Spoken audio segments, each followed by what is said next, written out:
Hello बच्चों, this is Varsha and you are watching me on my YouTube channel Study with Varsha. So today we are going to start our grammar topic that is preposition. तो सबसे पहले preposition क्या होता है? तो preposition is a word that is used before noun or pronoun to show its relation with the sentence. Okay? So यहाँ पर हमने आज 3 prepositions words को हमने आज कवर किया है इस वीडियो में। तो सबसे पहले in, at और on को। तो यहाँ पर हमने देखा कि इन को कहाँ पर यूज किया जाता है अगर हमें कभी कुछ भी टाइम पीरियड बताना है तो टाइम पीरियड के केस में इन को आप मंथ और ईयर के साथ यूज करते हैं, एट को टाइम के साथ, ऑन को डे और डेट के साथ यूज करते हैं।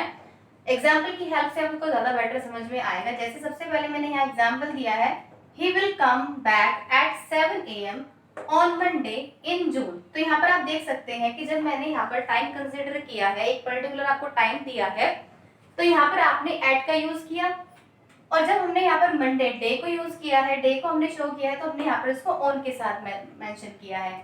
आगे दिया मैंने यहाँ पर मंथ जून, तो जून से पहले हमने क्या लगाया, इन लगाया है।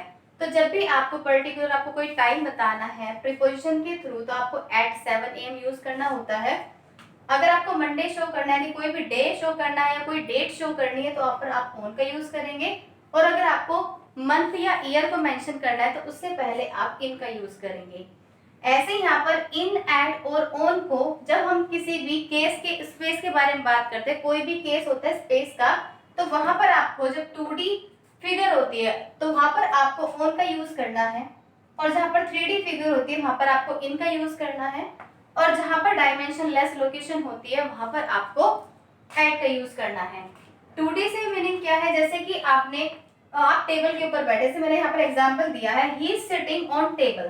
सो टेबल की डायमेंशंस तो नहीं है, बस आपको क्या दिखाई दे रहा है, अगर आप टेबल पर बैठे हैं तो वहां पर कोई भी वॉल्यूम नहीं है। ठीक है, आप टेबल के ऊपर बैठे तो आपका स्पेस क्या खुला है, वहां पर कोई वॉल्यूम नहीं है। तो यहाँ पर आप अगर टेबल के लिए शो करेंगे तो आपको ऑन का यूज करना होगा, जैसे कि he is sitting on table, और यहाँ पर लिखा है मैंने इन क्लास। क्लास की डायमेंशन होती है, क्लास क्या है, क्लासरूम में 4 दीवार जिसकी चारों दीवार दे रखी है, तो उसको हम 3D वॉल्यूम कहते हैं, जहां पर आपको एक स्पेस क्रिएट होता है। ठीक है, जहां पर आपको वॉल्यूम दिखता है। तो जिस जगह पर, जिस स्पेस पर वॉल्यूम होगा वहां पर आपको इन का यूज करना होगा, और जहां पर वॉल्यूम नहीं होगा वहां पर आपको ऑन का यूज करना होगा।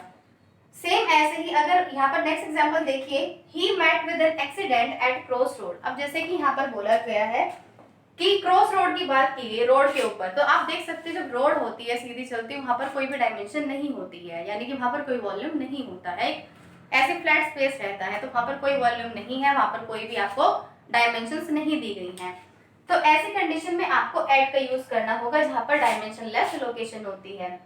तो जहां पर 2D लोकेशन है वहां पर आप यूज करेंगे ऑन का, और जहां पर 3D लोकेशन होती है वहां पर आप यूज करेंगे इनका, और जो डायमेंशन लेस लोकेशन होगी वहां पर आप यूज करेंगे एट का।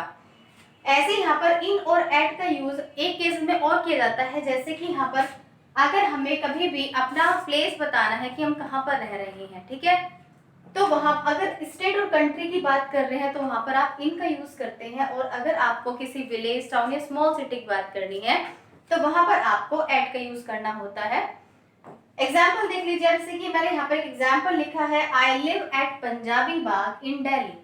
तो यहाँ पर जब मैंने पंजाबी बाग को मेंशन किया, पंजाबी बाग तो एक छोटी जगह है, स्मॉल एरिया है, तो वहां पर आपने एट का यूज करेंगे। और जब आपने दिल्ली क्या है, एक यूनियन टेरिटरी है, आपको पता है यूटी है, तो यहाँ पर हमने इन का यूज किया है, यानी कि आपको स्टेट, कंट्री या यूटी को डिनोट करना है तो आप इनके साथ करेंगे, और अगर आपको कोई भी स्मॉल एरिया की बात करनी तो वहां पर आप एट का यूज करेंगे। आई होप आपको ये डाउट जो भी होंगे इन, एट और ऑन से रिलेटेड वो आज आपके इस वीडियो से क्लियर हुए होंगे। सो अगर आपको मेरी वीडियो पसंद आई है तो please like this video and subscribe my channel.